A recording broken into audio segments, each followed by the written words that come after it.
नमस्कार दोस्तों, आपका स्वागत है आज के मुख्य समाचारों में। दोस्तों, आज देश भर से कई बड़ी न्यूज़ निकल कर आ रही है। सभी बड़ी खबरों के बारे में एक एक करके विस्तार से आपको बताएंगे। उससे पहले दोस्तों, अगर आप भी देश में निष्पक्ष पत्रकारिता का समर्थन करते हैं तो हमारी इस वीडियो को लाइक कर दें। साथ ही हमारे चैनल को सब्सक्राइब करके बेल आइकन को जरूर दबा दें, जिससे देश में निष्पक्ष पत्रकारिता करने वाले पत्रकारों का मनोबल बढ़े तथा वे ज़्यादा से ज़्यादा निष्पक्ष पत्रकारिता कर सके और साथ ही आम गरीब जनता की आवाज़ उठा सके। दोस्तों, अब बात करते हैं सभी बड़ी खबरों के बारे में एक एक करके विस्तार से।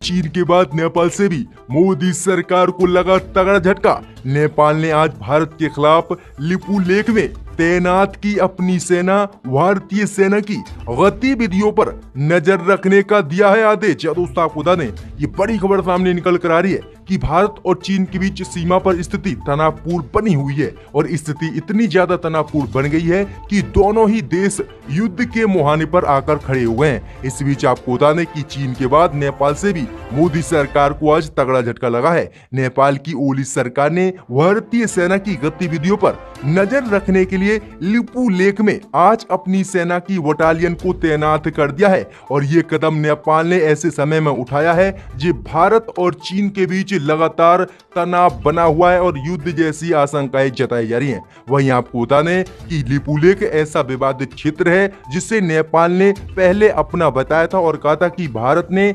लिम्पियाधुरा, लिपू लेक और काला पानी क्षेत्र को अपनी सेना के बल पर नेपाल से छीन लिया था और ये नेपाल के क्षेत्र हैं। वहीं आपको बता दें कि जहां पर नेपाल ने अपनी सेना को तैनात किया है लिपू लेक में, वो क्षेत्र ऐसा है जहां भारत, नेपाल और चीन की सीमाएं मिलती हैं। अब इससे आशंका जताई जा रही कि अगर जो है चीन और भारत के बीच स्थिति तनावपूर्ण बनती है, युद्ध जैसे हालात बनते हैं, तो नेपाल इस क्षेत्र पर कब्जा कर सकता है। तो ये बड़ी खबर सामने निकल कर आ रही है कि मोदी सरकार को अब मित्र देश नेपाल से भी तगड़ा झटका। इसी बीच बढ़ते दोस्तों अगली बड़ी खबर को, तो राहुल गांधी ने नोटबंदी पर फिर मोदी सरकार को आज घेरा। राहुल बोले, क्या देश से मिट गया कालाधन? पीएम मोदी देश की जनता को बताएं। जय दोस्तों, आपको बता दें कि कांग्रेस के पूर्व अध्यक्ष राहुल गांधी देश के मौजूदा हालात को लेकर मोदी सरकार को लगातार जिम्मेदार ठहरा रहे हैं। ट्वीट और वीडियो का सहारा लेकर राहुल गांधी प्रत्येक दिन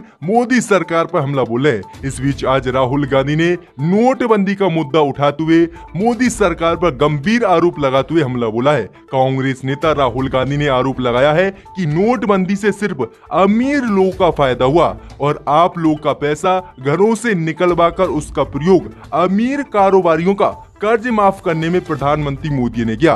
राहुल गांधी ने कहा कि इस फैसले का दूसरा लक्ष्य जमीन साफ करना था और जो छोटे व्यापारी हैं, मजदूर हैं, वो सिर्फ नकदी पर चलते हैं, लेकिन उन्हें पूरी तरह से मोदी सरकार ने नष्ट किया और किस तरह से देश की जनता ने परेशानी उठाई। आगे राहुल गांधी ने कहा कि जीडीपी में गिरावट भी इसी का नतीजा है। मैंने पहले ही कहा था कि जीडीपी पूरी तबाह हो जाएगी अगर नोटबंदी हुई, और नोटबंदी से ना आज भ्रष्टाचार खत्म हुआ, अगर खत्म हुआ है तो प्रधानमंत्री मोदी आज देश की जनता के सामने आकर बताएं, मैं उन्हें चैलेंज करता हूं। तो राहुल गांधी ने आज जबरदस्त हमला बोलते हुए नोटबंदी पर मोदी सरकार को घेरा है। इसी बीच बढ़ते दोस्तों अगली खबर की ओर, तो देश में मुसलमानों के खिलाफ जहर फैलाने वाले सुदर्शन टीवी न्यूज चैनल की बड़ी मुश्किलें। देश में लोगों ने गृह मंत्री अमित शाह को लिखा पत्र, कहा है इसके खिलाफ तत्काल कार्रवाई नहीं तो करा देगा ये देश में हिंदू मुस्लिम दंगे। जब दोस्तों आपको बता दें कि विवाद का रूप ले चुके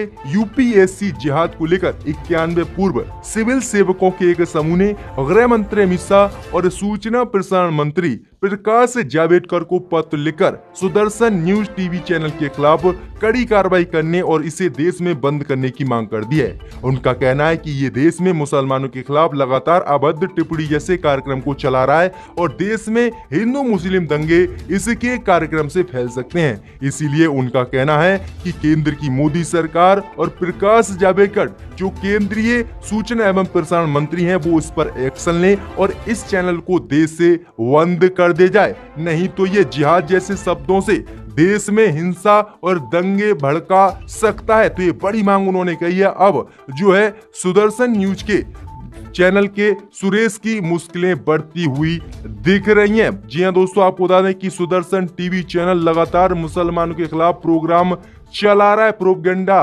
देश में फैला रहा है। अब इसके बंद करने की लोगों ने मांग कर दी है गृह मंत्री अमित शाह से।